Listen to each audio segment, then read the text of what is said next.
Hey,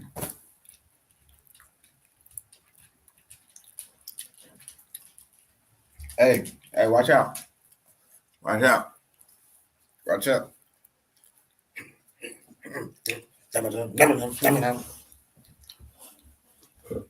I'm working. So y'all won't have to go to the dog pound. Because if I get evicted, guess what? Y'all gone. No place, no home. No home for my little ones. So I got to work. So leave me alone. Yo, what up, my boy? What up? Hey, do the camera look better?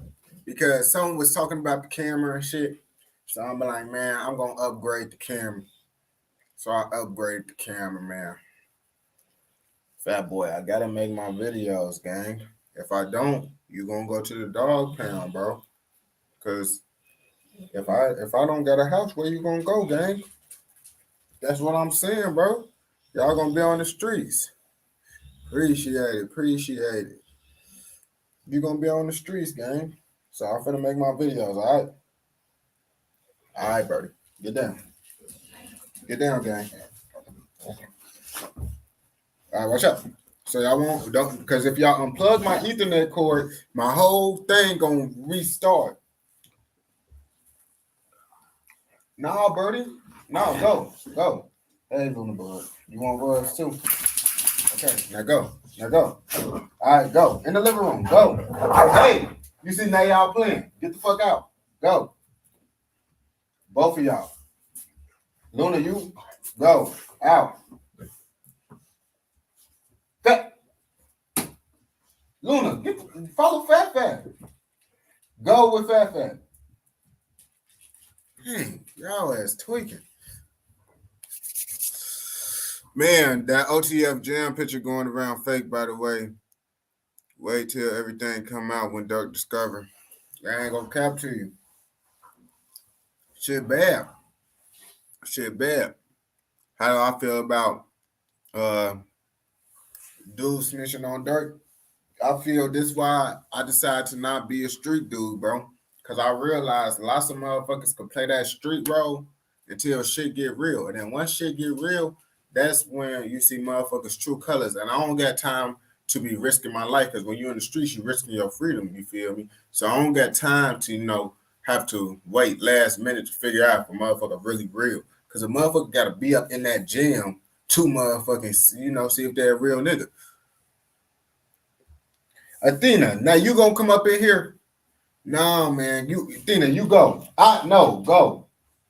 Y'all just keep on. No, I just told them to get out. And you gonna come up in here. We don't know if he snitched. I don't know about he snitched. I don't even know.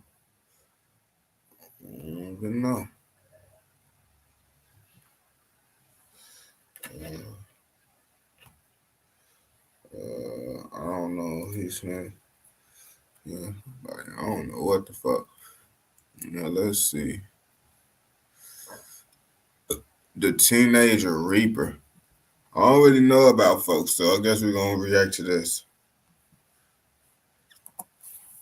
Y'all, like, I know about them, but I don't really know where folks came from, any of that shit. So, let me turn this shit down because I heard the echo on my shit. All right. Let me make sure. Y'all know about that dude, YFG Fatso. What the fuck? I forgot the letters.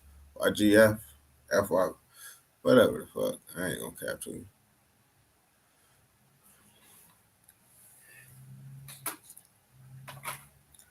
I know everybody been hearing about Fatso from Chicago. He got signed to OTF, and it seemed like soon as someone gets signed to OTF, that's when everybody starts saying, "Oh, I've been fucked with him. Oh yeah, this, that, and the third." Y'all didn't even know about Buddy, but y'all know he actually do be going cool with the rapping shit. But I don't really know too much about him. So we finna do? We finna find out about him in this video right here. They said he be terrorizing motherfuckers. So let's see how much terrorizing shit. You said he got arrested today? I didn't know that shit. YFG Fatso is without question the youngest in charge, taking the hip-hop scene by storm and terrorizing his ops at every chance he gets. Not only is Fatso an EBK Black disciple... Bro, why do they do that shit on camera, bro? That's why I don't understand. Like, you should not be, showing your gun and shit on live when you finna shoot someone, because it's easy way to go to jail. But he has mob ties with Lil Durk and the infamous OTF conglomerate. At only 17 years old, Fatso has accomplished more than most have in a lifetime. And I'll warn you. Damn. So he just saying shit wrong already. Chat. It said motherfucker he GD. So they said he lying already. And I ain't gonna cap to you, man. He probably just assumed that he was BD because he signed a Lil Durk. That's what lots of these motherfuckers be doing. I don't know what he is though. So I can't even say shit. I was trying to believe him. His success has not been a victimless rise to fame, but more like a lifelong war that has been going on in the streets of Chicago for decades now, with Fatso using his music as an instrument for success as well as to wreak havoc on his enemies. I'm never no bitch, so motherfuckers talk crazy. They want to pull out guns, we gonna pull out guns. I'm gonna drop your little ass. You're not even gonna get the chance to touch this bitch. I heard that.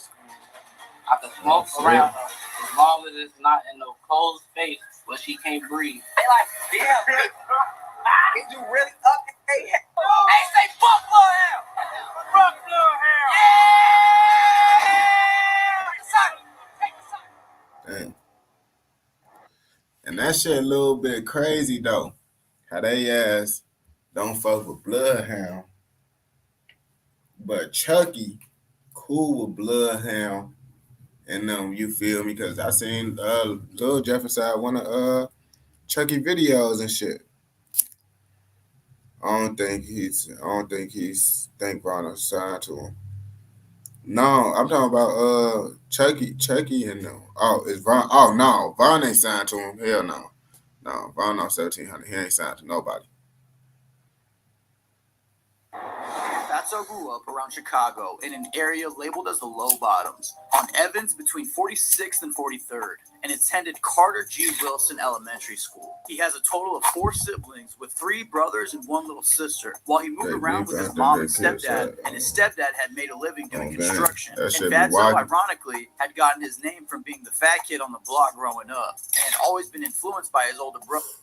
That's why I was confused. I ain't gonna cap. I was confused when I first heard Buddy's name without seeing him. And then when I seen him, I seen he wasn't fat. I'm damn. I assumed folks was just a fat nigga because his name was Fatso. But he was skinny. I'm like, damn, that shit crazy. Brother, who we now know as YFG Chalk. Chalk is 2 years older than Fatso. He is from Princeton. He was living just 8 miles south on 88th and Princeton Avenue, near Chatham, with Fatso traveling down to hang out with his brother frequently. Fatso looked up to Chalk in a lot of ways, but mostly for his ability to create music. Fatso would start to hop in the booth with Chalk and his friends and would eventually drop his first music video for a song titled Go-Go at only 12 years old. In this video, Fatso is riding Lime scooters with his friends wearing a YFG hoodie, establishing Young Fly Guys as their new crew. And that day, YFG Fatso was born. However, as lighthearted and harmless as he may come off in this video, in his lyrics, he is still talking about hitting the block with 30s and dumping on the ops. And it's crazy. I never heard this video. I'm gonna have to look into that. Never seen that shit, none of that shit. Fatso was surrounded by violence and crime, and his contribution would be inevitable over time. After he started making his name as a rapper, he would shift his influence. Chat, the video ain't lagging, right? More known figures like King Von. The video not lagging, right? Killer and ended up being a victim of gun violence himself back in 2020. R.I.P. King Von. However, it was figures like this that would pave the way for the youth coming up in the streets of Chicago, including YFG Fatso. By 13, Fatso says he would really pursue his life of crime while joining the 808 mob Black Disciples, and saying that he would run through 10 cars in a week at only 13. Now, I know what you're thinking. How could anyone go through 10 cars in a week? Well, I mean, if you stealing kids, now, let's be real. If you out here stealing kids, you can damn near go to more than 10 cars. For shit show, if you stealing kids, most definitely can. I bet. These vehicles are not your usual lease off the lot, but these vehicles are stolen in order to use on drills and robberies. Once the vehicle has been used and potentially caught on surveillance, they dump the vehicle just to find another and repeat this process over and over again. Fatso became a proud member of the 808 mob, reminding the public that, quote, 808 is stamped in the papers, meaning there are plenty of articles written on the crimes they are involved in. It's around this time, at 13 years old, that Fatso would be arrested and spend 30 days in juvenile hall. Now, since he was a minor, we are uncertain on what his charges actually were, but based off the stories that he shares, I would guess either a GTA or some sort of gun charge. However, when Fatso was released, he would be ready to showcase his talent for the world and double down on his music career. In 2022, Fatso would drop singles titled Get Stitchy, Gun Up, and Out All Night. And while these songs did well to maintain his career, he still wasn't breaking 100K and reaching those life-changing numbers. Damn, that shit crazy. He been dropping since 2022, and I haven't heard of folks. That shit crazy. I probably heard his song, and I just didn't know it was him. I ain't gonna lie to you. But that's crazy. I didn't find out about folks till 2022. But it wasn't until March 2023 when Fatso dropped his first music video on his brand new YouTube channel titled Back Again that he cracked 100K on his YouTube. And in my opinion, this is still one of his hardest songs to date. His name was making noise through the city, and more specifically in the south side of Chicago, Chatham area. It was this video that got Fatso an interview with On a Couch TV, and we would really get an inside look at what YFG was all about. Fatso would go on to say he is EBK Black Disciple, and if you think he's a bitch, he would not hesitate to up the poll, especially if you are trying to backdoor.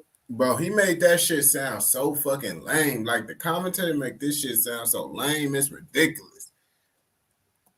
For him. I got that shit for shit. Just I was around. Probably my vibe. I'm seeing the strong in this shit. I'm always with a motherfucker who getting back. I always doing some badass shit. Like they tell you I'm the youngest. I always be bad as hell, man. I'm always doing some badass shit for so it's like that shit just came to me. Shit, motherfucker. I'm never no bitch. So motherfucker talk crazy. Alright. They want to fight, we can fight. They want to pull out guns, we gonna pull out guns. When I got ain't got to show them. I still like, oh, shit, instant. Motherfucker ain't even gonna play. It was going, I'm not even gonna lie to you, like, he the youngest Jit is like, he's so fucking hot, but he's slow and dumb at the same time. Like, he said slow and dumb. If you would be, you think just because you be there, I'm a video shit. Bro, he is fucking BD. I'm EBK BD. But I'm gonna clap anybody, but I'm BD. I ain't ever said GDK on life. Niggas be weird, man. I'm EBK. Bro, damn near everybody in Chicago, EBK now, bro. Everybody into it with everybody. This is not back in the day, bro. BD's into it, BD's, GD's into it, BD's, Stones into it with Stones. Like, it just depends on what block you from, really. Because everybody be everything now. You feel me? BD for I ain't say BD. I'm saying I'm EBK BD for I'm BD. EBK for the BDs that's off. After this interview dropped, Fatso knew that he needed to capitalize on this momentum while dropping 9 music videos over 9 months, which have collectively accumulated over 8 million views to date. Just those 9 music videos alone. Not to mention, within this time, Fatso would also drop his first official tape titled No Privacy. Now, we have seen time and time again in these documentaries how as soon as a rapper gets to a certain level of fame, he becomes a target for the ops. And in this case, Fatso was target for the ops, provoking his ops, saying that if they would try to take his chain, he would drop their ass. Well, the ops in the comments would accept the challenge by saying drop the low. ABK, keep talking. I mean, this bitch might look good on you, but it ain't never gonna look good on you if you don't get the chance to wear it. It don't look good on you if you don't get the chance to wear it. It's not gonna look good on you. Okay. As soon as you reach and touch this bitch, I'm gonna drop your little ass. You're not even gonna get the chance to touch this bitch on my dead grandma. If I tell them spam it, they gonna spam me. Y'all want to start that in the comments? They said, Fatso, you remember when you was with that Transformer? That shit funny as hell. Folks says he did say he said something to his song about niggas be fucking with them Transformers and shit. I ain't gonna lie to you. That shit is diabolical. How the fuck he actually hanging with the Transformers, and folks talking about the niggas that be hanging with the Transformers be pissing him off. Hey, everybody in my comments, hashtag fuck Trap right now. Chill out, bro. Now, clearly, Fatso is not to be tested. However, I don't think that 800 TJ agreed because he would also get into a beef with Fatso. But this time, Fatso would be seen on IG Live actually driving down to 800 TJ's block, flashing switches and a Draco. Then, the very next day, 800 TJ would post to his story photos of him on the corner of 88th and Princeton Avenue with the caption, YFGK, which stands for YFG Killer. It seems to romanticize. Duh, what, bro?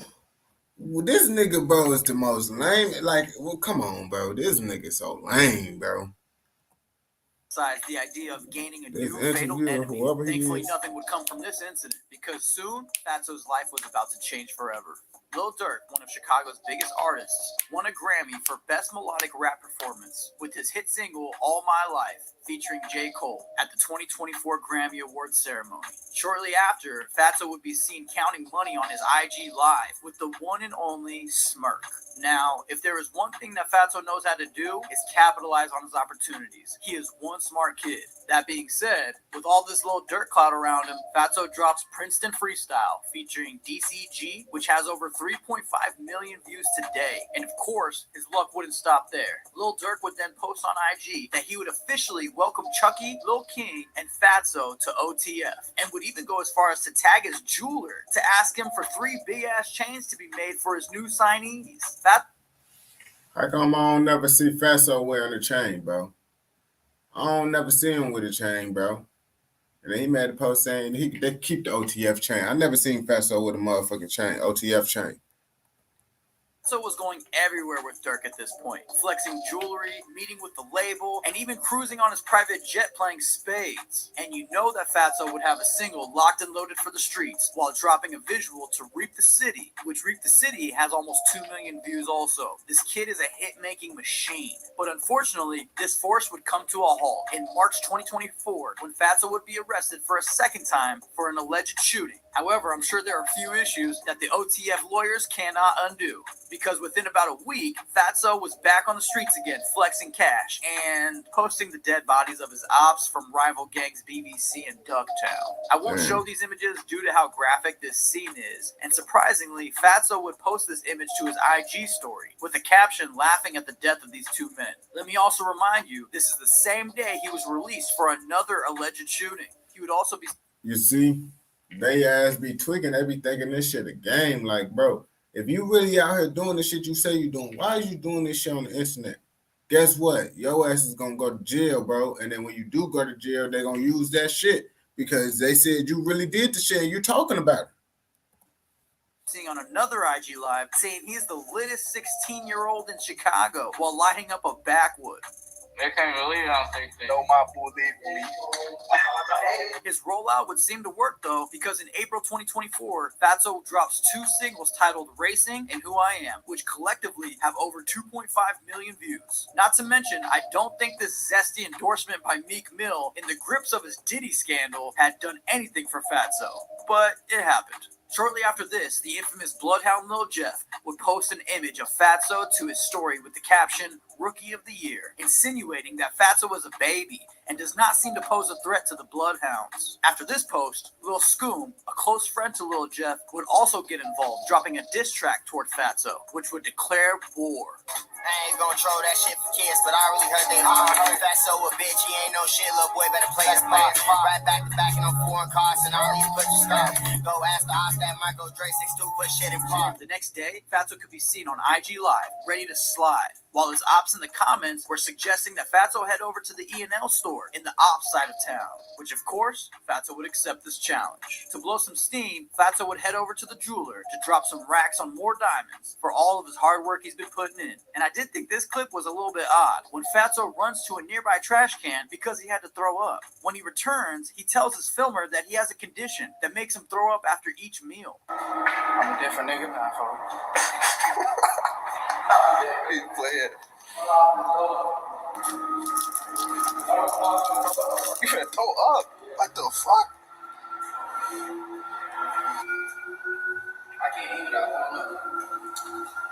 That's another story. For another day. Not gonna get out of the story in there. Because I feel like That shit crazy. Every time you eat, you throw up. Like that shit would. I won't even want to eat. I ain't gonna catch you. That shit piss me off. a kid, like a baby, like when I'm born touch it, anything I eat, I throw back up. So I'm never full. Now, I'm not an expert and not sure what this is called, but maybe you guys can help me figure this out in the comments. However, the next day, Fatso would post a caption reading, "Tonight we sniff." And that can only mean one thing. But for real, bro would prove us right when he was on IG Live at 8 a.m. the following morning, ready to walk down on an op after breakfast. I'm Reaper. I'm Big Reap. I am Reap. D Reap. Die Reap. You hear me? THY, not DIE. So I'm put a Reaper on my motherfucking hand. I heard that scream. Bro, why is he doing this shit on live? Because if he do end up popping someone, guess what? Guess what? If you do end up popping a nigga, your ass is going to jail because it's live on camera for the world to see. Your ass is going to jail. Like, why the fuck is you doing this shit to prove a point? Like, that shit slow as hell. Your ass is going to go to jail if a nigga really do run up on you and you got to pop them. Tire marks. Tire streets. Burn the streets. They about to turn down right block. Don't turn down this one way. There's one way in, one way out. The way in through the front. The way out is heavy. Yeah. On his mind. Man. Hey, get out there. Get out there. Take it like that. But why is he doing this shit on camera? All the way down there. 12. Tweaking. I ain't gonna cap. That shit kind of like funny. Like, you kind of embarrassing yourself doing that shit, gang. That shit don't look cool. You don't get cool points for that, gang. The Jakes be on it. Very tight guy. One thing to do. We good. 2 weeks after this incident, Fatso's op, Bloodhound Lil Jeff, would be gunned down in cold blood on June 8th, 2024. R.I.P. Lil Jeff. It didn't take long for Fatso to then post subliminal messages to his IG story reading, "Speaking on me in vain, I won't respond. They dead though. All of them. Y'all be worried about the wrong shit. I still don't respond to dudes." It's unclear who this is directed towards. However, the timing is a bit coincidental. Fatso would continue to drop more hits with titles Leavin' and Ride With Me, collectively garnering over... I ain't gonna cap. That leaving, that's my shit. I ain't gonna cap it. He went cool with that song. You ain't listen to that song, you gotta listen to that song. 3.5 million views, which at this point, 1 million views is a standard for YFG Fatso, which would serve him well, given that on Father's Day, Fatso would become a father himself, after his daughter would be born on June 16th, 2024. I'm a new father on Father's Day. It's my favorite. I can't fit. How about that?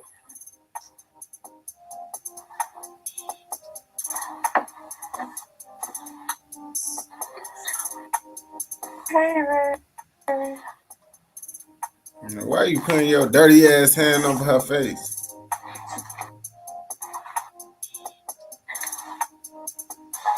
I can't see my daughter's face. You're real crazy, baby. Now, a 16-year-old having a child is one thing. However, it turns out that his baby mama, Lachey, well, she ended up being 22 years old. Fatso has been asked about this topic, and he says that he's not a victim in this situation. In fact, far from it. So I guess we'll just have to take his word on this one. But all jokes aside, days later, Fatso would post this alarming message saying, "Unaliving myself after I get super rich." I have no idea what he could possibly mean by this. Hopefully, he means figuratively, of course. But maybe you guys can help me understand this in the comments as well. I don't think it's really no way to understand that shit and take it anywhere. I mean, shit, that mean you gonna kill yourself. Like, I don't think there's no like secret message behind what the fuck this is right here. Well, following Lil Jeff's passing, the beef between Fatso and Lil Scoom would continue to boil, as both sides would continue to drop diss tracks at each other back to back. With this beef cooking up over about 2 weeks, Chicago would get the news that on July 7th, 2024, Lil Scoom would also be gunned down. R.I.P. Lil Scoom. The Damn. next day, Fatso would take to his IG to diss Lil Scoom with the caption, "Every last motherfucker," and also posting a picture of the Scream mask and the song Smooth Criminal behind it. Fatso would also go live with his comrades to further mock Lil Scoom's passing, insinuating that Fatso allegedly had something to do with Lil Scoom. He said, "You gonna play with the game, play with the game." Hey, welcome. Hey, chill, bro. Focus here. Now we gotta listen to Q50 weekend. They like, damn. Did you really up? Hey, shit, I would have been on 10 to like they ass 10. Oh, It's crazy. Motherfuckers really was saying, damn, only thing we got is Q50 and Burt.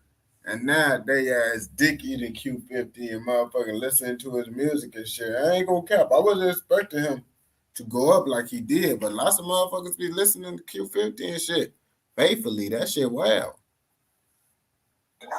all these niggas overdoing. I'm a neck. I know my last play with the Reapers, study the Reapers, they taste I know my last I need you to book back. Go on, be calling somebody real quick. Talk to my staff. And if that wasn't enough, Fatso would then drop a visual to his single titled Unusual Slander, where he would take another opportunity to diss Scoom after his passing, which this song did over 1 million views as well. And when fans confront Fatso about recording the song before Scoom died, Fatso would give a sinister, open-ended response. Then, only 3 days later, on July 11, 2014, 800 TJ, the same op that was taking pics on 88th and Princeton Ave, would also be gunned down and lose his life. Now, figures in Chicago like 800 TJ and 6'5" Lil Mike would make new enemies daily. So it was no surprise to a lot of people that after 800 TJ's death, tons of his ops would flood social media to mock his death. Oddly enough, Screwly G, known Bloodhound affiliate, would coincidentally show love to YFG Fatso on the same day that their shared rival had fallen. Screwly G has an insane story of his own. I did a documentary on him as well. I ain't gonna cap. Schooly G ass, he don't be giving a fuck. Folks says, but like shit, yeah, I'm fucking with who I fuck with, gang. Y'all niggas just niggas from Chicago, gang, that we rapping with. Well, and it has been my best performing You said video what? yet, so make sure to go check that out after this. Now, aside Oh, from I'll gang react to beefs, this using shit. drugs, and having a 22-year-old baby mama at 16, Fatso would also catch some flack for his recent IG Live, where he is seen smoking a backwood while carrying his newborn daughter. Don't worry about my fucking kid. I don't care what y'all think about, bro. On BD, y'all sound dumb as hell. My daughter richly out. If I take her to the hospital right now, I bet they gonna say she healthy. Y'all don't know what y'all talking about. The reason I'm smoking around her is because I just got told I could smoke around her as long as it's not in no cold space where she can't breathe or where there ain't no air. As long as I'm in the open space where the weed can move around and it's not being blown in her face, I'm good. Get off my dick. This motherfucking daughter. You see, they gonna get CPS called on your ass, boy. You better stop playing. Like, even if it don't do nothing, you shouldn't do that shit on live because motherfuckers get on your ass for doing that shit, gang. You gotta be smart. Now, no judgment on my part, so we can cut Fatso some slack, right? Well, I suppose that is until you see him on IG Live, completely nodding off on what seems to be a perk bender. But all that aside, don't think that it gets in the way of Fatso's work ethic, because in August 2024, Fatso would drop 3 music videos, which have collectively over 4 million views, not surprising. And also, on his 17th birthday, Fatso drops another tape titled A Reaper Ceremony, which is a work of art to say the least.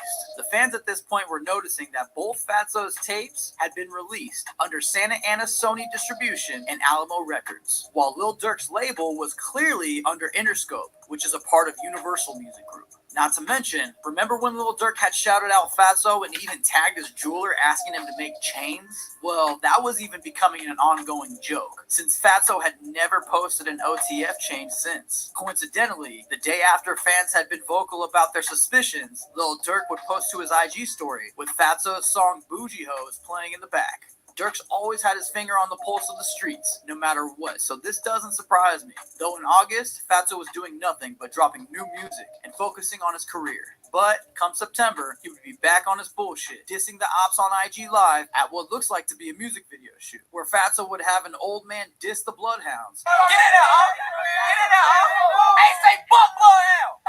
Fuck Bloodhound! Yeah! That be damn them old After heads just do continues shit. to be the menace menace he is known to be. The next day, Fatso would be seen posted on the block with Scoom's alleged gunman in what looks like to be another music video.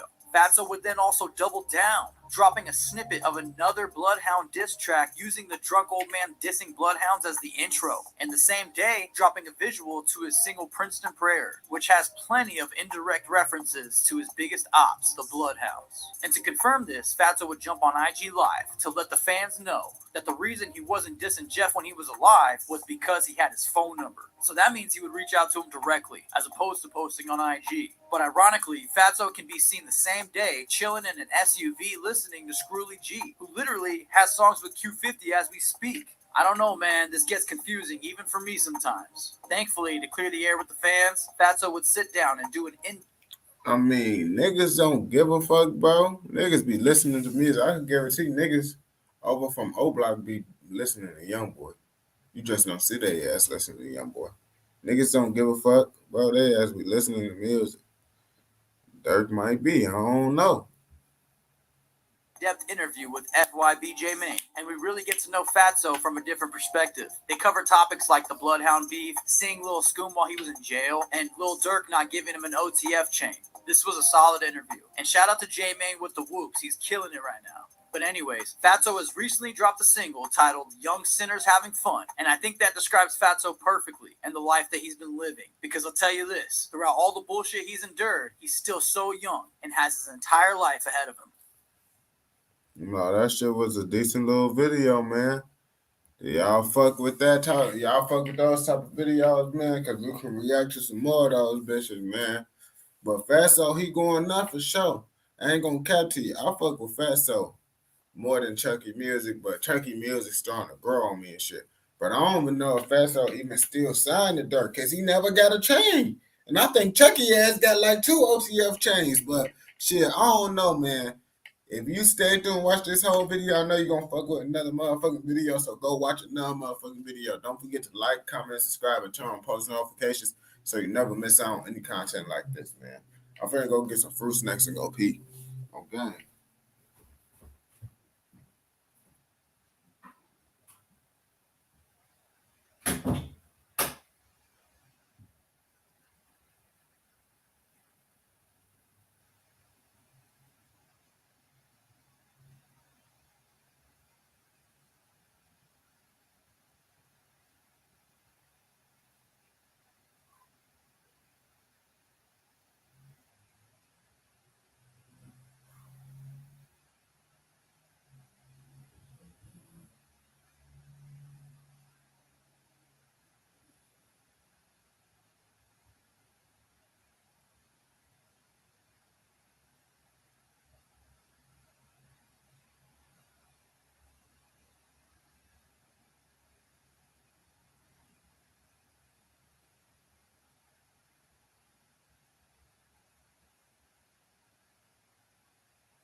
These doggy trees hit different. Dang.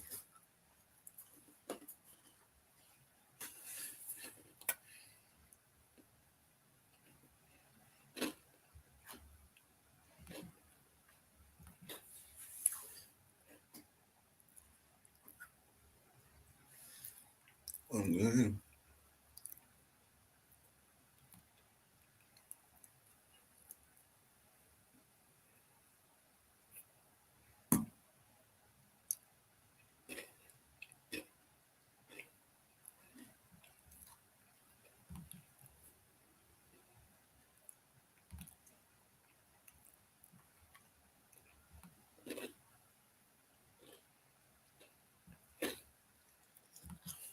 I'm trying to find another video.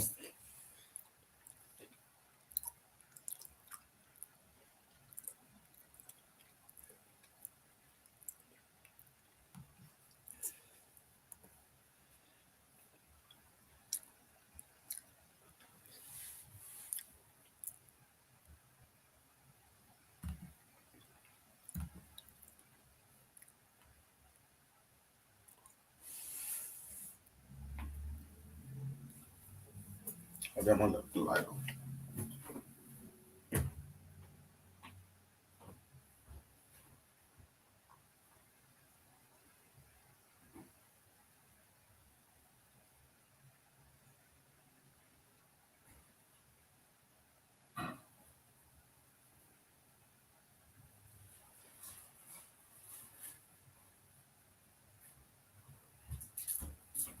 I never finished start that. Everybody know or heard. Fuck. Damn it. All right. I know everybody been heard of Fabio Foreign, but do y'all know about his story and what he been through to become the New York rapper that y'all all know today? I don't know, so I know y'all ask them that don't know. So we're gonna react to his story and get into this shit and see what the fuck to him. On February 1st, 22-year-old Tajay Dobson, known as T. Wu, was killed in a drive-by shooting in Canarsie, just hours after securing a record deal. I'm still praying for my enemies. Sports gave me my agility. Dog gave me my ability. And my mom gave me my identity. Had me in high security. Every day I'm praying God forgiving me. I'll be home soon. Cannot get rid of me. It's moving wild. Only on the spot. Brand new chop. It's a biggie in the box. I was right there. Pre-Coca for my son Tom taking me ago. Niggas seen Fabio Foreign and put hands on him. Put hands on him in the corner. So I ain't gonna cap to you. In his defense, everyone always say they whoop someone's ass. Once they, soon as someone get famous, everybody say, "Oh, I whooped his ass. Oh, I whooped his ass. Oh, I did this." Nigga, where was all this shit at when you just saying this shit because he got famous? Oh, now motherfuckers don't really believe that bullshit. But you probably could have. But it's still just, everybody be saying they did something when the nigga got famous. So it's kind of hard to believe. before he was lit and all that, this is when he just dropped Blicky in a box and shit like that. Yeah. When we first got the argument, I told him straight like that, I made you, not Lil TJ. But he said, I made you, go make another one. Something like that. Yeah. Look, saying they made me. Make another one. I had to take my spot. I think we cool. You mommy, I'm out of here. Try to take me out. Boss, this nigga made it out. Go ahead, I'ma bail him out. Bail out. He never sit up, he gets bailed out. CJ out, jailhouse. You can wait and see sell out. You need a pack of mail out. Cannot beat me in real life. Bobby can't beat me in real life. Gino cannot beat me in real life. T-Dot cannot beat me in real life. None of them will beat me in real life. Hey, yo, squad, what's the drill? Back at y'all with another video, man. And Brooklyn has been doing their thing in the drill scene without a doubt. The flow, the vibes, and the dance moves. They've been turning all the way up and bringing a whole new dynamic to hip. And this was 2 years ago. New York, no one don't really give a fuck about their music no more. It's like niggas got tired of that shit quick as hell. Like they had their shit, but dude, let's be real, bro. Niggas don't want to listen to that screaming New York shit or that well, however the fuck they be rapping. Like most of their ass really sound the same, and motherfuckers say that shit for every state.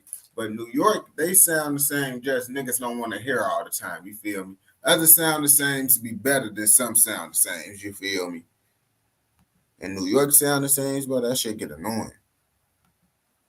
Hip-hop culture, but the guns and disrespect in their music have even forced the mayor of the city to begin talks of banning Brooklyn drill from the airwaves. People who are using drill rapping to post who they killed and then antagonize the people who they are going to. is what the problem is. One rapper is in the center pushing back for the drill culture with his peers, Fabio Foreign. Just wanted to create the conversation with the man. For Fabio here, we got Young B Love here. He is one of Brooklyn's top drill artists, but that success came from grinding in the streets, losing close friends, and having day ones become ops. Today we gonna go into detail about dude life, his come up, and the beats that could take it all away from him. So without further ado, let's skip the play and get down to business. Maxie Lee Riles is the rapper known as Fabio Foreign, who was born in Brownsville, New York, and raised in East Flatbush. I was born in Brookdale. Brookdale was in Brownsville. I was born in Brookdale, and I was raised like in the 90s. He was actually in the same building with GS9 member Rowdy Rebel, who he has worked on with in music, and cool with his homie Bobby Shmurda and the whole GS9. Everyone was fam through the street. And I guess you and Rowdy Rebel actually grew up in the same building, same floor. Yeah, that's a fact. We was all my life. Like, he lived like down the hall and around the corner. My building is like set up different. Same floor, third floor. Fabio grew up with both parents and had dreams of making it big in football. Music was more just a vibe rather than a passion. Did you grow up with both parents, just your mother, just your father? Nah, I had both my parents. Unfortunately, his track record in school didn't reflect that energy, and he ultimately... Let's be real, bro. Everybody wanted to do smart. Listen, if you was a nigga, let's be real. Damn near every nigga gang gonna want to be an athlete, bro. If you say you didn't want to be an athlete, you probably was a nerd, gang. You probably was a nerd, bro. Because every kid, bro, dream to be on that court in the NBA or in the NFL or knocking a nigga out in the ring. But lots of times it's really like sports like basketball and football. I don't know, but now if you trying to play tennis and soccer, some motherfuckers, you feel me? Soccer, we can't leave out soccer and shit. But if you trying to do tennis and golf and shit, bro, get your ass on, gang. I ain't gonna capture you. But they do make that money. And baseball. Baseball, you feel me? Niggas be fucking with baseball too. But I don't. Really messed up his opportunity and dreams of ball disappeared. When that future fell through, him and his homies started messing around deeper with the music. All this time he was in the streets as a youngin', thugging as a crip. Around that time, the drill wave in Brooklyn was taking form. And with that, he found himself in beefs and... If y'all think about it, gang, imagine how many kids would stay out the streets, bro, if they didn't have that shit where you got to have good grades to play sports. Because lots of kids, gang, they probably get into sports and then they can't maintain their grades and now they can't do sports. So now what? They don't got shit to do after school, but badass shit because they in the hood, you feel me? I feel like, bro, if they didn't have that grade shit, less kids would be in the streets on game. If you really think about it. Lots of them kids in the streets because they ass can't have a high enough GPA to play sports. So that should be over with. In trouble with the law. Fabio would try his hand at regular jobs while building his come up, finding employment at White Castle and Subway, but his chef skills with the bread wasn't A1 and they cut him loose. I worked at White Castle. I worked at Subways for like 2 days. They fired me though, cause I ain't know how to cut the bread. Behind all that, there was something serious weighing on his shoulders. His mom was fighting for her life. In 2016, his mom suffered a serious stroke that placed her on a hospital bed for 2 weeks before she tragically passed. Fabio was at her side every day and had to witness his mom's last breaths. A young Fabio was waiting for his mom to breathe again, but he soon realized she was gone and that shook his world up. Yes, I thought she was gonna wake up, but she ain't never. How bad did it hit you? It hit me hard. It hit me crazy. I would have crashed out. Yeah, I don't know what else to do. Just crash out sometimes, man. When Fabio was thrown into the world, he had to grow up and learn in an instant. He was also getting ready to become a father of his first child. Yeah. I found out my mama was in the hospital. That's why it's crazy. Because my mother was in the hospital. I found out my baby mother was pregnant. He took up a construction job to make ends meet, but that didn't work out. It's like after my mother passed away, I tried to get like a construction job. I couldn't really do it. It was too much work. Like, I wasn't. Worse yet, he still had to deal with beefs in the streets while carrying all that on his back. Even then, Fabio knew he wasn't going to stay in the trenches or be a deadbeat dad. He first went under the name Light Fabio as his rap alias and began pushing out music. Well, you originally started rapping, your name was Light Fabio? His name Fabio came about after his homie nicknamed him after the fashion model Fabio because he was getting all the shorties. His old YouTube account still has tons of freestyles and music from his early grind. With the change in his name to Fabio Foreign, his first big break came with the track Blicky in a Box featuring JD and D Sav.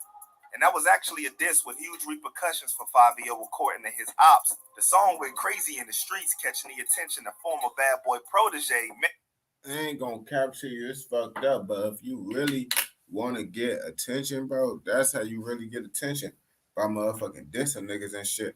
I tell my homie, bro, my homie, KS11, check him out. He raw as hell gang got rapping. But he don't be doing that dissing and shit. So he don't be going up.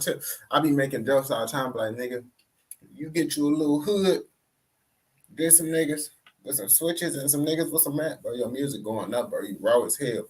It's just niggas want to see that bullshit. And you feel me? That is fucked up, but that's the truth right there on gang. But he's still gonna go up. It just take a little longer when you're not doing that bullshit. Hey. Yeah. JD's uncle had connects to Mace and set up the meeting. Mace signed all three, but just for 5 bands under his Rich Fish Records label. So me, JD, and D Sav, he signed through the uncle. That's how he was contacting us. We sat down, we went to a restaurant. Sat down, signed us off the Blicky in the Box. I mean, for some short shit too. Not knowing any better, Fabio signed on the dotted line, something 50 Cent gets at Mace for to this day. He's pointing out the publishing shit. He's doing the same shit to the young boys now. Fabio, you know what I'm saying? Like it's there. He's doing the same shit that they did to you, boy. You crying about some shit somebody did to you, and you doing it to somebody else? Mace would later claim he doesn't own any of Fabio's publishing, but sure, he's making bank off of them still. Why not? Fabio came out with his single Big Drip off of his Pain and Love EP that changed the whole game for him. Fabio would go to the next level, inking a deal with Columbia Records, which he says is in the millions. Well, yeah, they say you got $1 million deal. Nah, bro. More than that. More than that? Shit, it's got more than that. Okay. He went on to work with some of hip-hop's most legendary rappers like Drake on his track Demons and Kanye on his tracks Off the Grid and City of Gods. Fabio and his crew he probably did get more than $1 million because it's like he on them type of songs, you know, songs with that. I know his label had to pay him that money on. When they pay him that money on, you doing songs and shit like that. He didn't get the money on for sure because you feel me. They was looking at that New York shit. That shit the move. Everybody fuck with the New York shit because New York did have the world in the lights for a little minute. 800 Foreign Side were up. Fabio launched the Foreign Side Foundation to bring positive change to the community. But while he was rising, his homies were falling. This is around the same time that Pop Smoke lost his life. Things went further downhill on October 2020 when Fabio was arrested for alleged assault on his girlfriend at his residence in the Alexander, a luxury high-rise on River Road, Edgewater, New Jersey. It seemed like every famous motherfucker get charged for whooping a bitch ass. Like, I don't know, is that shit just come with being famous, bro? Because it seems like then everyone getting hit charged with that shit. Jersey. The shorty would clear up rumors saying nosy neighbors called the police, not her and Fabio, and the charges will be cleared up soon. Fabio also called Cap on the situation, sharing the same story as his girl. That shit do be happening too, though. Motherfuckers be doing all that shit. They call the police and they just assume, oh yeah, this, that, woo, woo. You feel me? That's why I be telling motherfuckers, I'm not arguing with nobody because I know how that shit go. Also around that time, the world caught a scare and reports of Fabio being murked started trending online, saying he was reportedly shot outside of the 1145 Lounge in Atlanta, Georgia. Murder Beats first shared condolences, sending fans into shock. Video surfaced of the whip he was in, riddled with bullets, crashed on the side of the road. Kenny Beats would debunk the rumor of Fabio's passing. Murder Beats, who initially hyped up the scare, later reposted confirming Fabio was okay.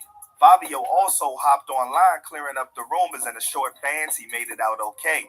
I guess he wasn't going to be caught lacking and kept the poll tight after that because April 21st, 2021, he was arrested and charged with weapons possession, having a defaced firearm, and resisting arrest. According to reports, Fabio had left his 2018 Mercedes-Benz running in a no parking zone as he went into the nearby Citibank when Sergeant Howard Ginsburg asked Fabio for his driver's license. Fabio ignored and walked away, leading a chase to occur when he began running toward the modern luxury apartments on Park Avenue before being caught.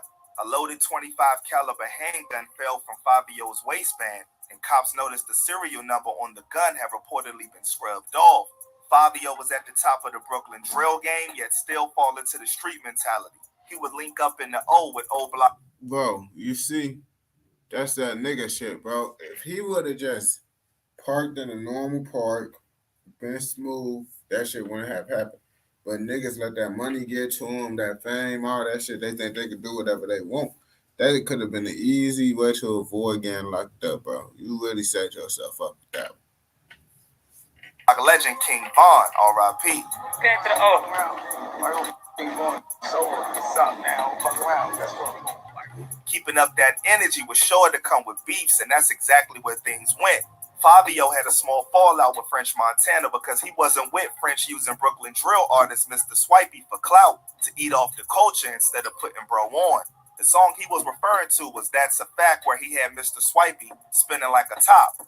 French would reach out and they squashed the beef, making a remix to the track.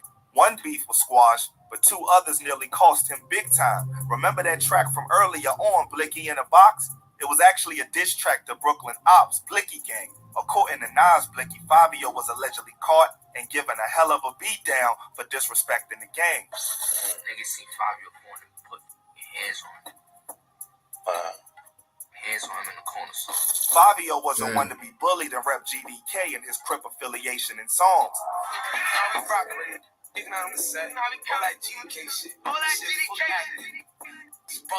It's messed up because the homie he rocked with on the track, JD, became one of his biggest ops. They came up together in the past. You can see interviews where they rocking. Let me get like this. First look. JD, what's going on? Sadly, JD was also involved in the streets and was locked up sometime around signing with Mace. Everything seemed cool, but when bro got out, he was on Fabio's top saying bro basically ghosted him. Dog, that ass nigga ain't do shit, nigga. Yeah, some nigga up, gave me 5. June 3rd, gave me 5. Got locked up. June 29th, I came home. October 11th. Listen, I didn't see it since I came home. October 11th, I didn't see him for months. But he wasn't done. Listen to what he had to say next. Pulled me to the label, acting like he the one that got me the deal. But I already, the place already hit me up, Dolby. That ass told my why she even here. Just wanna come. JD would again fall into the hands of law enforcement. This time in an indictment that saw 34 members of Wu and Cho gangs arrested. JD was fighting multiple charges. He was also charged for an attempted hit, reckless endangerment. And Jay was locked up for about 9 months but would beat his case. Apparently, Fabio had paid his bond to get him out, and he rapped it in his song Trust, saying, if bro do a hit, I'ma pay him out. Look what they allow. He never sit up, he get bailed out. Free JD out the jailhouse. I can't wait until you sell out. You need a pack, I send the mail out. JD would hop on interviews shouting out, bro, making everything seem like it was all good. Fabio Foreign. Yeah. Or J-Side, Gino, the police, top police. But things soon went left when JD came for smoke on live, claiming he made Fabio and he beat the brakes off, bro. This sparked a whole new online back and forth. Y'all niggas dip on me about Fabio? Why would he say that shit? Him and Fabio, he buying him out. You see, this one don't do shit for motherfuckers because niggas do fucked up shit like this. Bogus as hell. Real, know what's up? Real niggas gotta talk. I made Fabio. If it wasn't for JD, there'd be no Fabio. You don't support me like you're supposed to. I'm supposed to be out the hood already as soon as I came home. I'm supposed to be out the hood already. As soon as I came home, I'm supposed to be out the hood. I'm scared of that. I'm scared of that. I don't even know how to. That's scary. Because I don't know that. Next time you up here, come pull up. I'm thinking we cool. You love me. I'm out of here. You try to take me out. I just expected more. Cause I really be liking. Like, I really love me. That shit be me up. Fabio Mans hopped in to clear the air about JD capping. So we put the JD, he used to go viral from there. He used to go viral from there. And Bobby told him, this is your moment. Go viral from here. The little went live the next day, took about. And while I'm sitting away to suck my mother. Broke him up sloppy shit, bro. Bobby trying to help JD. Straight out of jail. But at that point, Fabio had enough and stopped caring and cut JD off. Now I'm gonna show you what zero support really is. Like now, cause I don't understand. I feel like you don't really know what that is. I'm gonna show you where I cannot.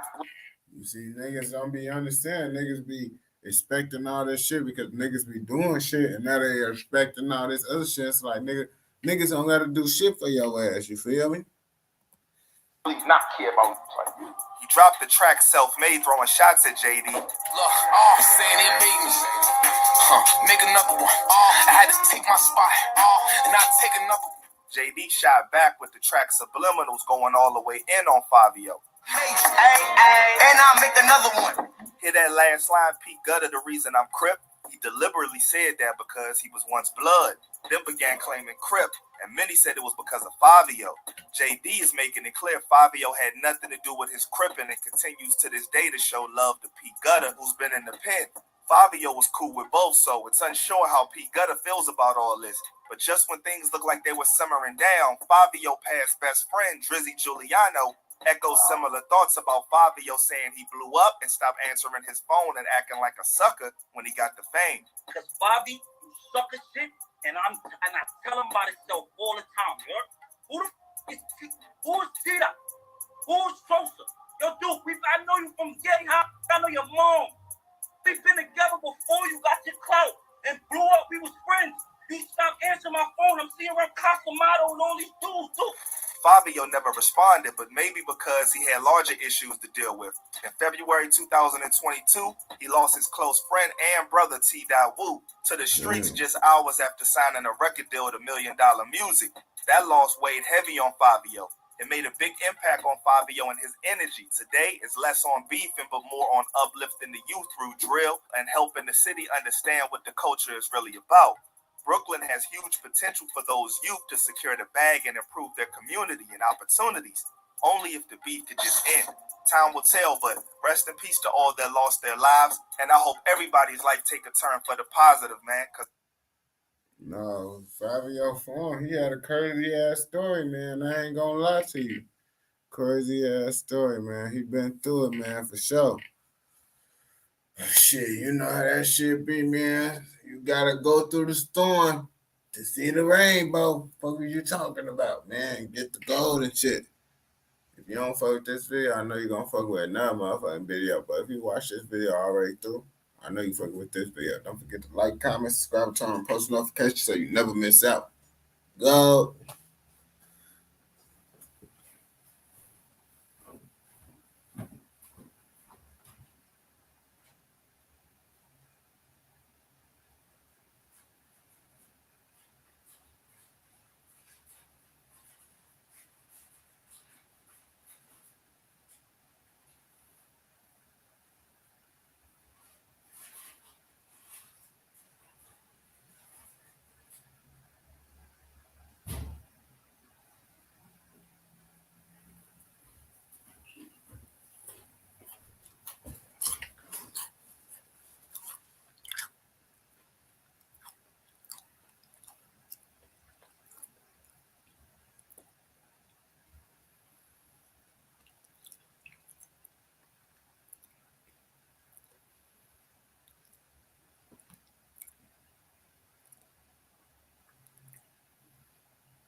Fuck, I didn't even click that.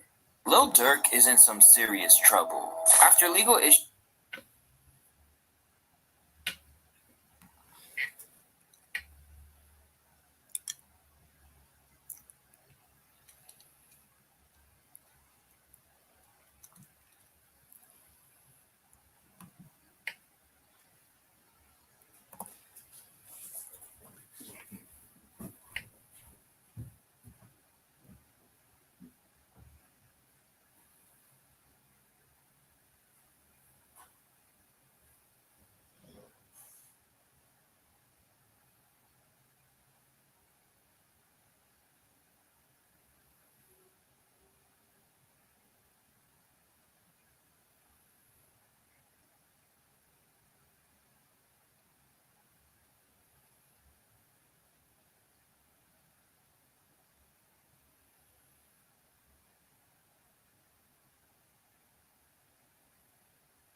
What the fuck happened in Life and Scars? Everybody says he died, but some motherfuckers say he's still alive.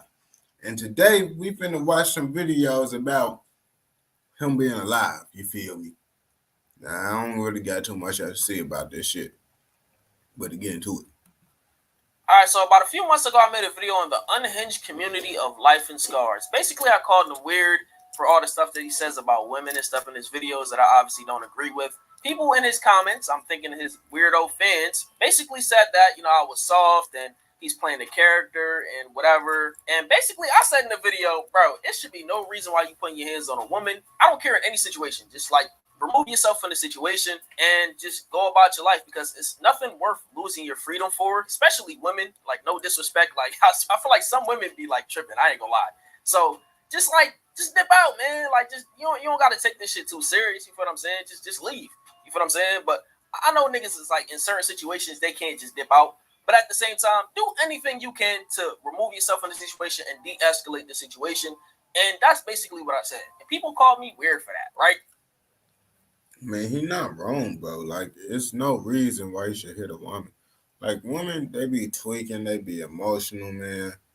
Just kick their ass out, bro. There's no need to hit them, bro. Just kick their ass out if they tweaking, bro.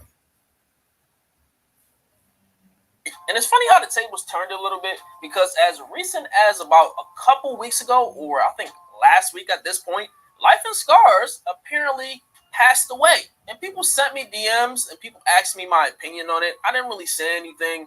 I guess people wanted me to just be happy that the man died or whatever, or quote unquote died or whatever. But man, I really don't have any malice in my heart for any of these content creators. Now, if you wish death on me, it's always going to be you, but I'll never wish death on you. You feel what I'm saying? Like, it's like, I feel like it's not that deep. I feel like some people just have mental issues and just have like underlying issues that they need to deal with, because the fact that you're wishing death on niggas for making videos on you is crazy to me. So like, why would I do the same for just a random nigga on the internet that I just covered? So I didn't really speak on it until I saw this. Life and Scars is alive. The man is not dead. When I first heard the news, I thought that he actually died. Like, honestly, all these meme pages, like, I don't see them as credible sources. I see them as people that post up as soon as it happens, trying to be the first one to get all the clicks, all the likes, and all that other stuff, right? So I didn't really take... I mean, that's what they do. I didn't believe the shit, you feel me? And I literally made a video on TikTok about, I looked into his jail record, all that shit. They said he's still alive, but he got a court case and shit. So I don't know. They still updated him inside the system. It too seriously. Yeah, I just left it as it was. And I honestly thought that the man faked his death. I think he was uploading videos still on TikTok. The man probably had pre-recorded videos, planned videos, pre-scheduled videos. So I'm like, it's either that or he's actually dead. And from this clip from his last stream, I think he didn't really interact with his community or do any streams, I think, for a good minute. So people were wondering what happened. Chat, listen. I don't know what the tonight's stream is going to be about. It's going to be a little bit of this, going to be a little bit of that. If you want Galaxy Gas, you came to the right place. If you want alcohol, you came to the... If you want some meth mixed with crack in it, oh, we came to the right place. What? I'm in the wrong place for sure. What the fuck is wrong with Buddy? His ass need help for sure. Is that? Chat, that was a gift today. I was like, oh, I want to try a new drug. So they brung over this meth mixed with crack. Chat, I done meth and I... Nah, that's some junky ass shit. About I want to try a new drug. I don't be wanting to try no drugs, bro. Like, I ain't gonna cap to you. Like, that shit crazy as hell. I'm cool with weed, gang. I ain't gonna cap to you. All that shit that he doing, gang, that shit crazy as hell. He tweaking. But that's why motherfuckers assume that he OD, because he doing this. Done crack. I don't know if I should do this shit, but you know what? For y'all niggas, out of nowhere, his friend posts, I can't believe this shit. I hope he resting in peace for real, at Life and Scars, with a picture of her in Life and Scars. So that sent the internet in a frenzy and caused these meme pages to say that he was dead. And it was another picture that said that this bottle is for you, basically, you know, paying her respects to her friend, right? So honestly, some shit I thought about this was life genuine. and I went to her scars. page. That This is a real TikToker that person, right? died And then the final thing and that actually faked his led me to death believe the man or actually whatever. died was Aiden sharing a paragraph that Life and Scars had, basically saying that he was guilty for not responding to him. So yeah, here it is right here. Today was already just hard. I woke up to Life of Scars passing away, bro. Like that when I wake up and I see that, I'm like, this can't be true. Rest in peace to him. And that guy, like, literally, like, for my birthday, this motherfucker writes me a very nice paragraph. And it's like, I felt bad about it. It's another one of these things, bro. Like, I opened that DM. I didn't see that DM, bro. I didn't see that DM. I opened it today. I'm like, holy f***. And the first thing I did was I opened that DM. I'm like, please tell me this isn't true. Life is fucking scary, bro. It's so fucking scary. I felt, you know how guilty I feel for not opening his DM and fucking interacting with that paragraph he wrote me for my birthday. I feel like shit, bro. I feel like I feel horrible. But then I started to think, like, nigga, this is Life and Scars, my nigga. No, that shit would be fucked up if he really died and you cool with him. He sent you a nice paragraph of shit and you don't respond. That shit crazy as hell, diabolical. Like, bro, what makes you think he's not gonna fake his death? Like, what makes you think that he's not gonna, like, try to, like, pull a stunt on the internet? Like, bro, he makes all these crazy videos about all this crazy stuff about how to do this, how to get over, basically how to get over in life, do degenerate shit. You feel what I'm saying? So I just didn't really, like, take it too seriously. I saw this shit and I was like, maybe that nigga's actually dead, but something in me was like, this nigga's alive. Then I saw a tweet that said, here's how to fake your own death to get out of an arrest warrant. That basically is just a play on his intro that he does. Like, here's how to do this, here's how to do that. So I was just like, wait, maybe he did fake his death to get out of an arrest warrant. No, mind you, in the last video, I covered a situation with him. No, I don't.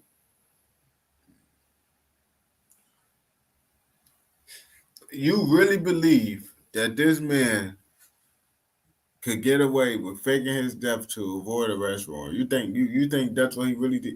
Nah, bro. If you believe that shit crazy. And a woman that he was dealing with, getting into an altercation and stuff like that, and he got arrested. That was the basis of the video, right? So I'm like, man, maybe he's getting into more criminal activity. And lo and behold, he was. So I guess a TikToker called the prison in North Dakota, which is where Life and Scars stays at, where he resides at, and found that Life and Scars is allegedly alive, but was arrested for a warrant. And I'm gonna let y'all hear the clip. To look up an inmate by name, say name, or press +2. Or please slowly and clearly speak the inmate's first and last name. Jerron Gray. The closest inmate name match seems to be Sharon Cornell Gray, who is 37 years old. If this name is correct, say yes. Yes. Or press 1. You now have access to this inmate's records, which were last updated at 11:35 a.m. The following information is all that is available for this inmate at this time. The release date for Sharon Cornell Gray is not scheduled at this time.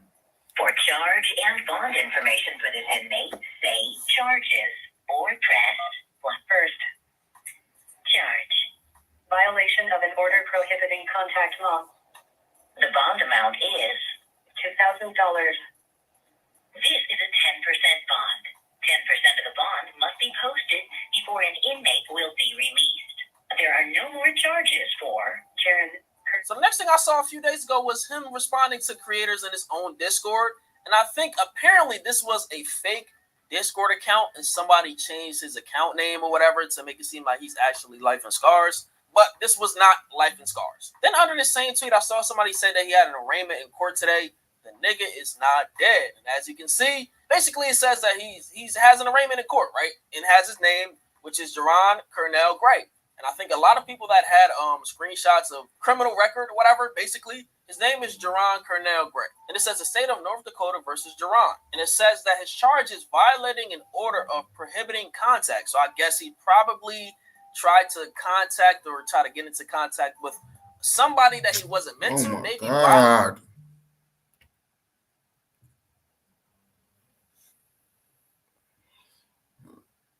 Yeah, I'm making videos right now. A restraining order. I'm not sure what that exactly means. Maybe I'm wrong. Maybe I'm right. Somebody let me know in the comments. So that's what it sounds like to me. But the defining information that led me to believe the nigga's actually alive was two things. One, two mods in his Discord basically said if niggas want to blame somebody, blame Ashley. Meaning, blame the person that started this whole thing to make it seem like the man actually died. Blame the people that were spreading this information. And somebody else in the server said he alive at everyone. Another mod that said that. And he's laying at his desk and has a bottle next to him. I don't know if this picture was recent or not. How would you get this picture? You know what I'm saying? From this angle. You know what I mean? Like, who would, like, take this picture, right? And I think Top is close to Life of Scars. To even get a mod in the nigga server, I think the nigga's actually close to him. Then the last information that we got recently was that Life of Scars is officially alive. And it says his custody status date was October 18th, 2024 at 11:51 a.m. And it said he's out of custody. He's bonded out. His booking date was at 11:22 a.m. He was booked like for 30 minutes. Okay, wow, that's crazy. And it says that his order was prohibiting contact, like I said earlier. The charge is a misdemeanor. You see? And that's what I was thinking. I was like, man, it ain't no way he's still in jail for a $200 bond. Like, come on, let's be real. I know someone had $200, so he had $200 to bond out that bitch. You feel me? Like, that shit crazy as hell. If he couldn't bond out.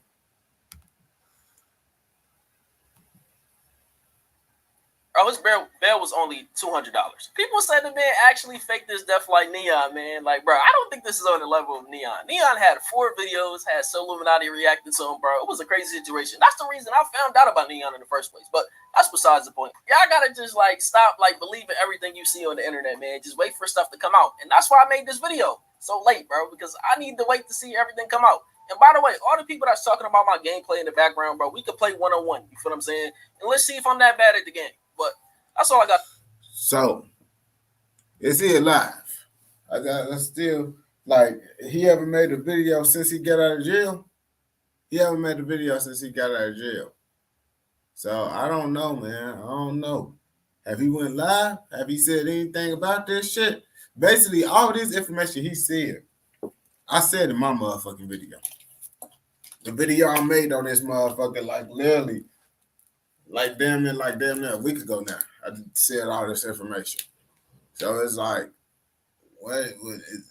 I didn't even know if he was alive for my video. I just said the same shit he said. And this shit didn't help me out. I'm still like, damn, I don't even know if he alive for real.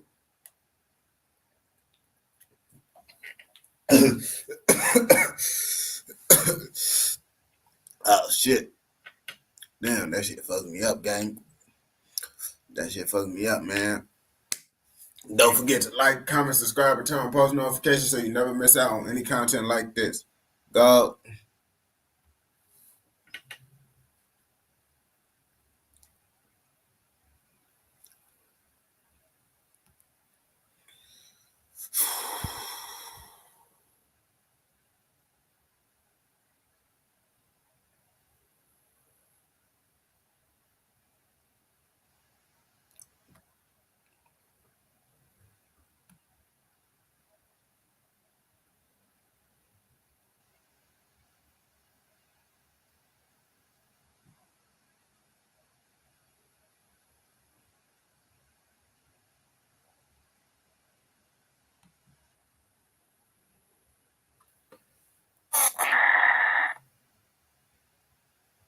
The subjects of today's video Bro. are...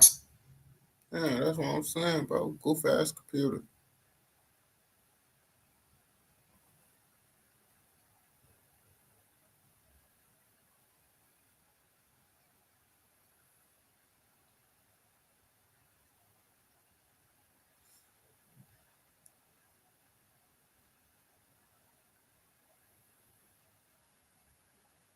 Oh, you're gonna try starting it off a different way.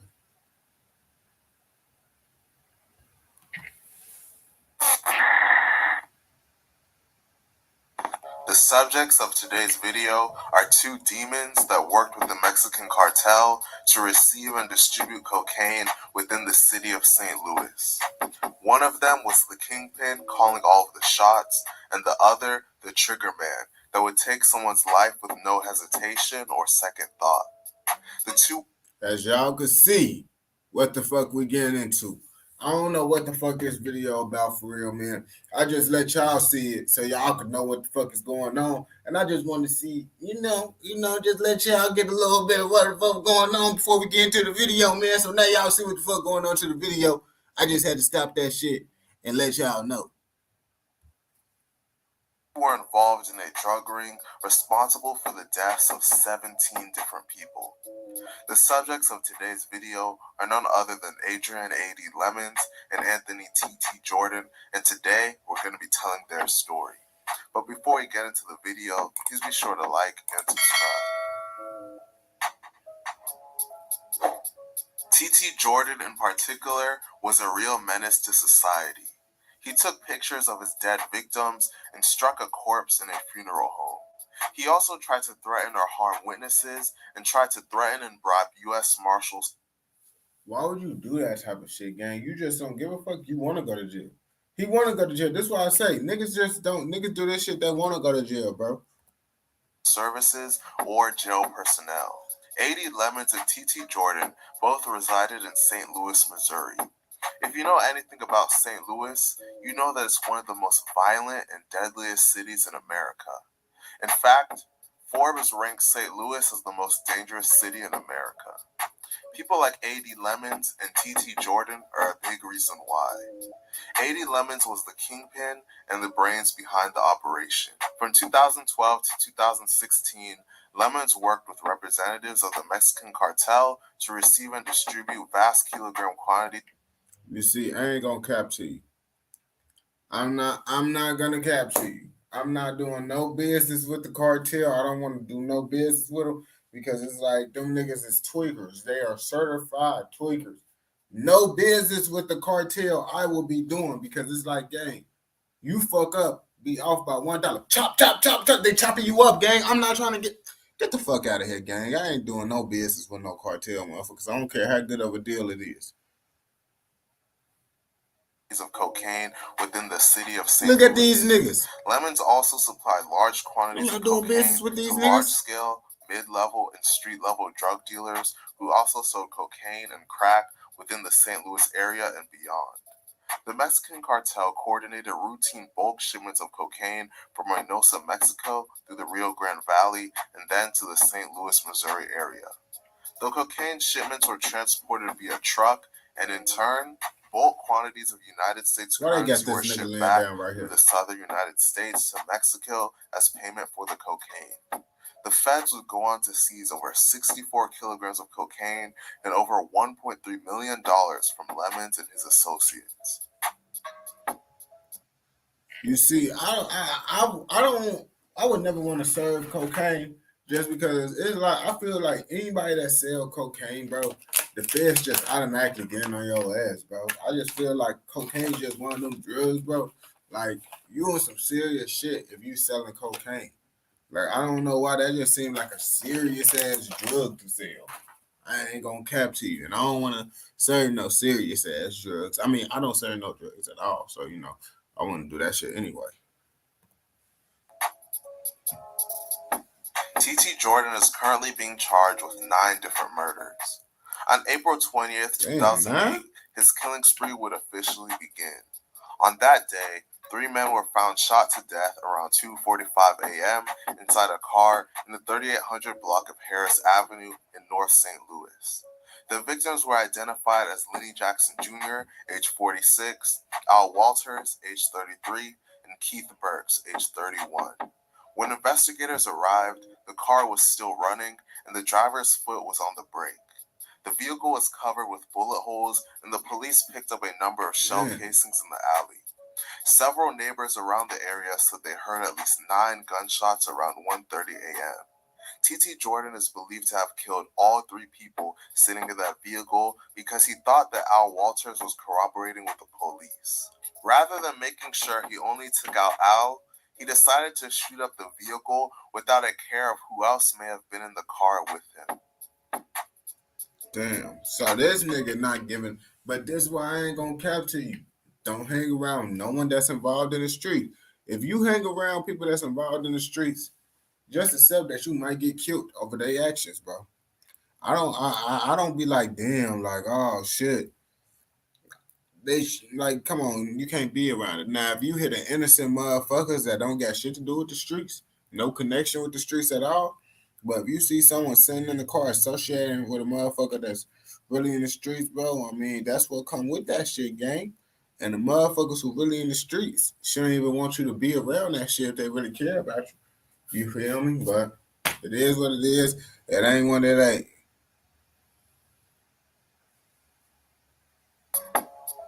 On February 3rd, 2018, TT Jordan would kill again, once again killing multiple people at the same time. Marquise Jones, age 26, and Kiara Johnson, age 23, were driving down the 4200 block of Dr. Martin Luther King Drive around 6 p.m. Martin Luther King died. He died for his name to be the worst street in every motherfucking state, in every motherfucking city. If you want a Martin Luther King Drive, your ass is grass.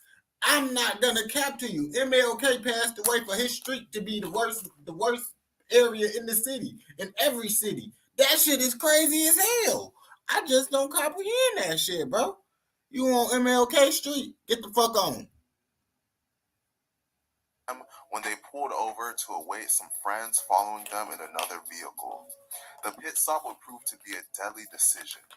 Moments later, a dark-colored Chevrolet Impala stopped alongside their vehicle and riddled it with bullets fired from an AK-47. Damn. Jones died behind the wheel, and Johnson died in the passenger seat. That shit crazy. And it's like, bro, them choppers, that shit different. If a nigga getting hit with a chopper, it ain't really no surviving like that shit. Like, I ain't gonna cap to you. Like, you don't want to get hit. Like, when niggas was using all them handguns and shit, you damn man, it's a higher chance of survival, bro. Niggas survive. A nigga hit you with the chop, your body damn near gonna have a big ass crater up in that motherfucker. A nigga hit you with that shit. I ain't gonna lie to you. A third victim also in the car survived the shooting with only graze wounds from the bullets. You see, investigators believe that TT killed them because he believed that Jones was cooperating with the police.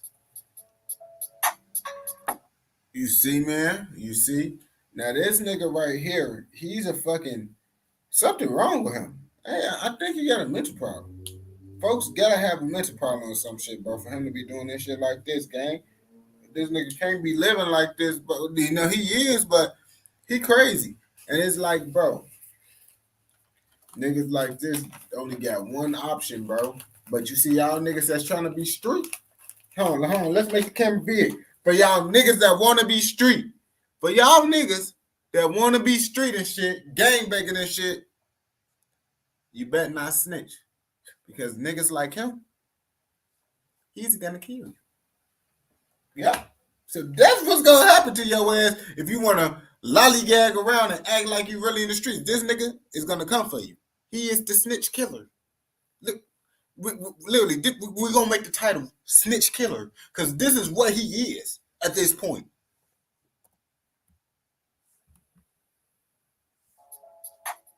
On June 25th, 2013, TT Jordan would catch his sixth body. Anthony Clark, age 28, was sitting in a Pontiac Grand AM in the 5000 block of Cote Brillante in the city's Kingsway West neighborhood at about 11:30 a.m. when he was shot. The gunman, wearing a white bandana pulled over his face, pulled up in an Audi, then blocked Clark's silver Grand AM and fired into the car multiple times with a high-powered rifle. Clark was taken to a hospital by ambulance and died at 1:18 p.m. Clark lived on the block where he was killed. The gunman fled the scene in a dark-colored Audi A6. That gunman was ultimately believed to be Anthony TT Jordan. TT out here tweaking for sure. And it's like, this why you don't wait outside. If you know you inside an area, a badass area, bro, Like, let's be real, gang. Like, don't be outside sitting. Like, what the fuck y'all be thinking shit again? Bro, listen, I didn't ever have no ops. And I'm not lollygag. I'm not sitting inside one area. Just because I'm living in the hood, I'm not sitting in one area. I'm not gonna be sitting outside chilling and shit. So a nigga could come through and blick our shit down, trying to hit someone that's inside the area. Come on now. You gotta think about this shit, bro. Like, and it's crazy. You be like, damn, only motherfuckers from the hood gonna understand, but it's niggas in the hood that just be lollygagging. Yes, lollygagging. What the fuck?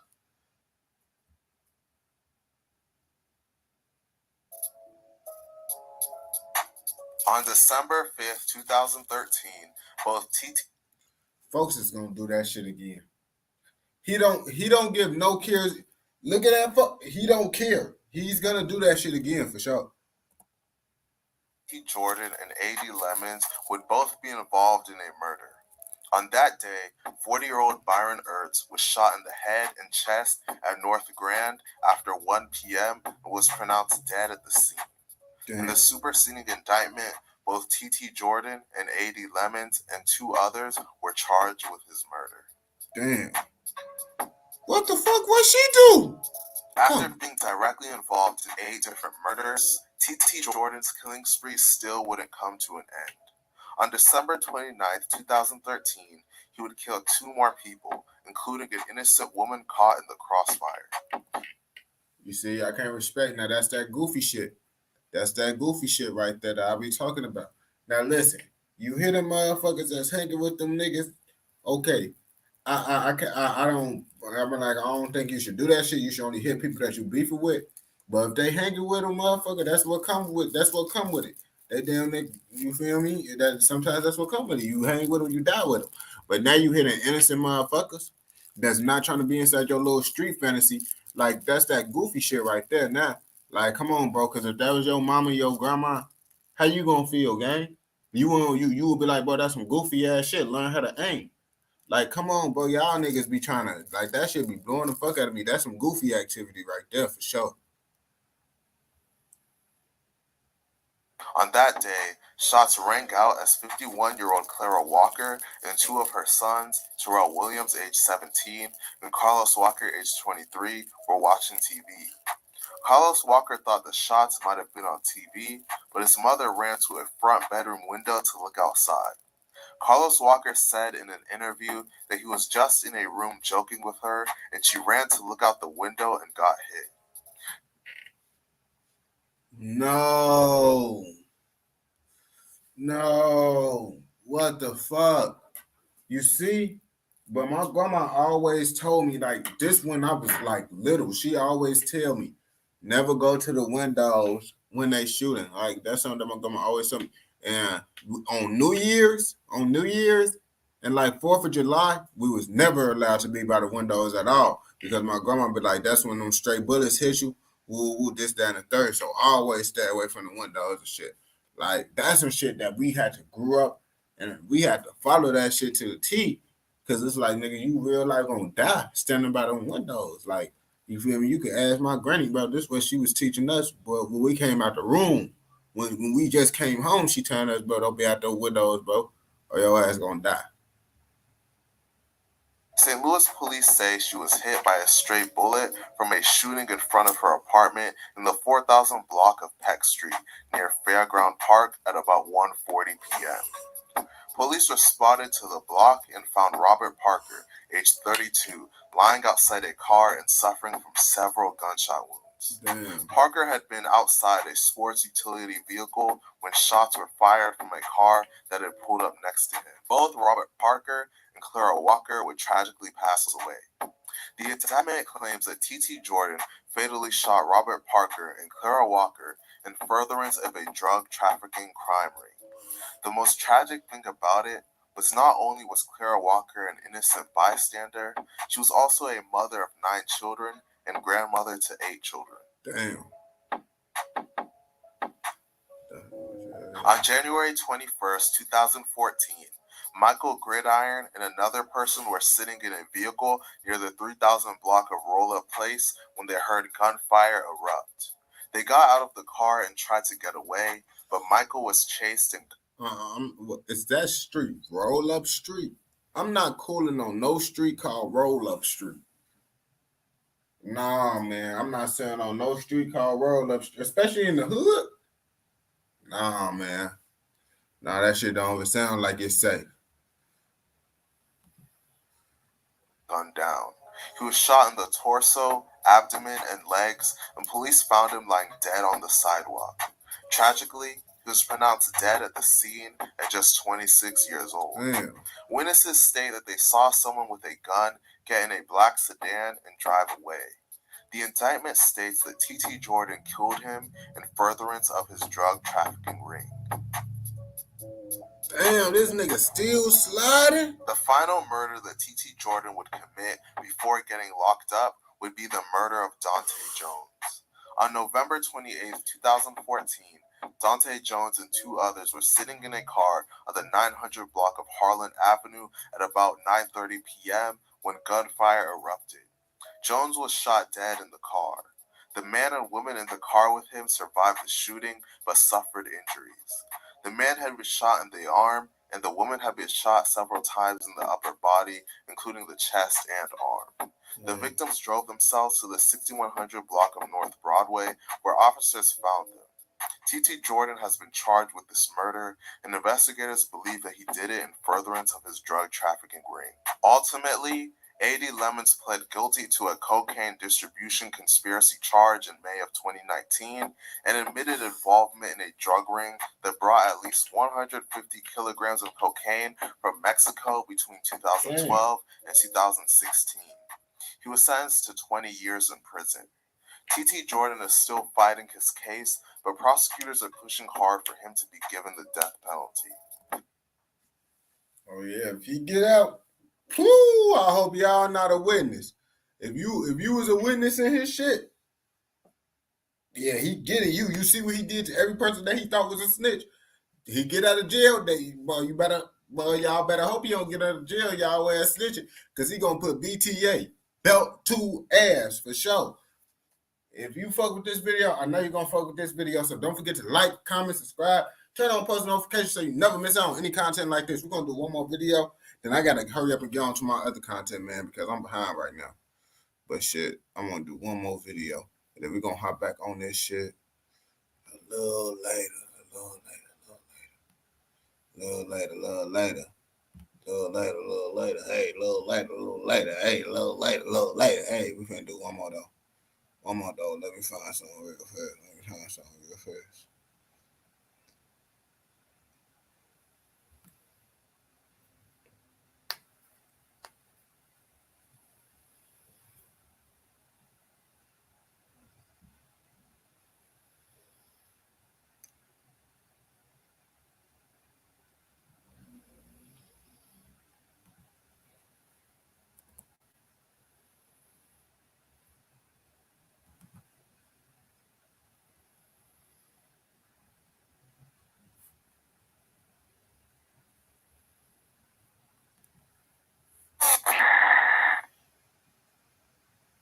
To the latest now in the fight against gun violence. Today, 17 alleged members of 3 Brooklyn gangs were indicted. It's 4:30 Tuesday morning at a secret location in Brooklyn. Expect the unexpected. Dozens of NYPD detectives are getting ready to take down alleged gang members in a series of raids. Overall, these alleged gang members of 3 crews are accused of 15 acts of violence, including 4 murders and 8 attempted murders. Police recovered 20 guns during the course of this investigation. By taking these 17 people off the street who have done homicides, shootings, gun possessions, that's going to help the people of Brooklyn. Last week, Brooklyn District Attorney Eric Gonzalez, together with the New York Police Department, announced the 17. Y'all see these niggas is getting wild in New York, and lots of motherfuckers be thinking New York don't be getting wild, and they think they be capping and shit. And that's why we watching this video right now, to see what the fuck. You see they really get wild. But today is about motherfucking I never heard of these niggas, but they YPF. You feel me? I don't know if y'all heard of YPF. If you did, comment down below. But let's see what they did. They said they allegedly got hella bodies on camera and shit. Alleged members of 3 violent street gangs, known collectively as YPF, were being charged in 2 indictments with conspiracy to commit murder, possessing weapons, and related charges. The indictments include charges related to shootings that resulted in 14 victims, including 4 who died as a result of their injuries. This successful takedown was a part of the NYPD's ongoing strategy to reduce shootings and senseless deaths by targeting the most violent offenders in the community. A particularly troubling aspect of this case is that many of the defendants are teenagers, including an individual charged in connection with all 3 murders, allegedly committed when he was only 16 years old. And the crazy part about all this shit, bro, the old heads probably sending these little young niggas off and telling these niggas to go do this shit. Like these old niggas be just as bad as these young niggas. They be sending these niggas clean up, bro. Y'all be thinking the community gonna get better. No, these old niggas be promoting that shit, telling these young niggas to go do this shit. And these goof ass young niggas go do the shit too, because they don't know no better. Before we continue with the video, please be sure to like and subscribe. The district attorney said the indictment is the result of a long-term investigation by the district attorney's Violent Criminal Enterprise Bureau and the NYPD's Brooklyn North Violent Crime Squad into the violence allegedly committed by members and associates of 3 violent street gangs that formed an alliance. The gangs are FNO, standing for Fear No One, PPP, standing for Pistol Packing Picking, and YAWAH, standing for Young and Wild and Hustling. Damn, these the most guns I seen in some New York videos. Most time I don't be seeing these New York niggas with all these guns. I see why they got these niggas off the street. These niggas dangerous in New York for sure. Collectively, they are known as YPF. The alleged purpose of the alliance was to form a large umbrella group to increase their numbers and territory, as well as commit violence against. You see, that's that New York shit though. You see how they got these shits? Bro, you is not gonna see in Chicago, bro. You're not gonna see this little shit right here in the raid. You're not gonna see this shit. They got a Taurus, and then they putting designs on the Taurus. These niggas is putting designs on the Taurus. This is how you know these niggas don't get that. These niggas, they got pipes, but they don't got lots of options. They got the Smith & Wesson VE. Bro, what the fuck? Did the police do these shits? I hope these niggas ain't do this shit, bro. These niggas got the whole budget roster, bro. They got down there more budget guns than Glocks, bro. On game, they got every budget gun you could buy for sure. Their common enemies and maintain geographic dominance. Other alleged benefits included access to more handguns and freedom to travel safely to their allies' neighborhoods and the ability to hunt down more rivals. Geographically, the YPF alliance territory includes the following: the 73rd Precinct, specifically the Langston Hughes, Van Dyke, and Seth Lowe houses of New York City, Housing Authority in Brownsville, which is YAWAH territory in the 75th Precinct, specifically in the area of 2211 Pitkin Avenue, known as Florentino Plaza of NYCHA, and surrounding areas of East New York, which is PPP territory, and in the 88th Precinct, specifically in the area of the Ingersoll houses of NYCHA. Look at them. Look at these motherfucking guns. What the fuck is these bitches, bro? Surrounding areas of Fort Greene, which is FNO territory. At the start of the conspiracies, the defendants ranged in age. Why he got his finger on the trigger? It is alleged that many these niggas don't got no trigger discipline at all. Like, even if that bitch not loaded, you supposed to be disciplined. You supposed to always keep. You should never turn that into a habit, bro. You always supposed to keep your finger on the side, even if it's unloaded, because when it's loaded, you gonna get your muscle. You gonna have muscle memory to motherfucking pull that bitch, bro, and have your finger up on the trigger. So you always supposed to keep that bitch off, even if it's not loaded, gang. Acts of violence were captured on surveillance videos. Furthermore, it is alleged that the defendants boasted about their criminal actions on social media, directing acts of violence and taking credit for shootings. It is alleged that YPF members committed 14 shootings during the course of the conspiracy, with 14 shooting victims, including 9 innocent victims. 4 individuals. You see, you hitting 9 innocent people, your ass is a goofy, a clown that don't need to be in the streets. Because like I said, you wouldn't want none of your innocent family members to get hit, but y'all out here doing this goofy ass shit, bro. Like, you can't respect no nigga that's doing that shit, bro, at all. Died as a result of those shootings, and the rest were injured. It is alleged that on October 20th, 2020, at approximately 6:05 p.m., FNO members Equan Warlick and Nakai Addison got off the train in East New York and walked over to a bodega located at 296 New Lots Avenue. At that time, an alleged rival they were looking for was inside the bodega, waiting for food, along with Sherrod McCoy, an 18-year-old college freshman not affiliated with any gang. The rival stepped outside, saw Warlick and Addison, and went inside to warn McCoy. The 2 defendants then entered the bodega. Warlick allegedly pulled out a gun and chased McCoy out of the bodega, then fired multiple shots. Bro, is he the person with the gun, or he the person that's finna get chased? Because either way, it look like some shit finna happen, and he just, man, he get that adrenaline busting. Shots, killing him. Addison then allegedly took the gun from Warlick and returned to the bodega to fire additional shots toward the rear of the bodega where the target ran to hide. On November 22nd, 2020, it is alleged George Risher Jr., Equan Warlick, and at least 2 other unidentified individuals traveled to East New York from Fort Greene by car to a birthday party for a 16-year-old in which enemies of YPF would be in attendance. One of the unidentified individuals allegedly shot at a group near the venue, striking someone in the leg. The defendants and that individual then chased a group of perceived rivals around the corner, and Risher allegedly fired at them, causing property damage. A short time later, Warlick, Risher, and 2 unidentified individuals that went to where the party had relocated, 15 Albany Avenue and Crown Heights, in rival gang territory. Risher and the 3rd individual went to the 3rd floor and allegedly fired multiple shots at partygoers there, striking and injuring 5 innocent victims and killing innocent victim Daywana Long, age 20, who was visiting from Virginia. Warlick and the 4th individual remained on the 1st floor, where they each allegedly. You see, bro, I don't understand why folks hit up in that fucking crowd like that, bro. If you know some of those people now, you shouldn't have even did that.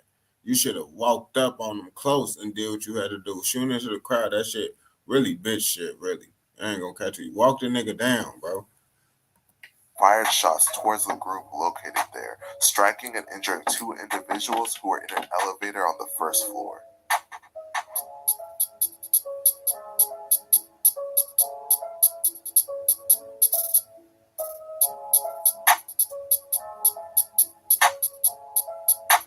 Yeah, what they get hit in the elevator?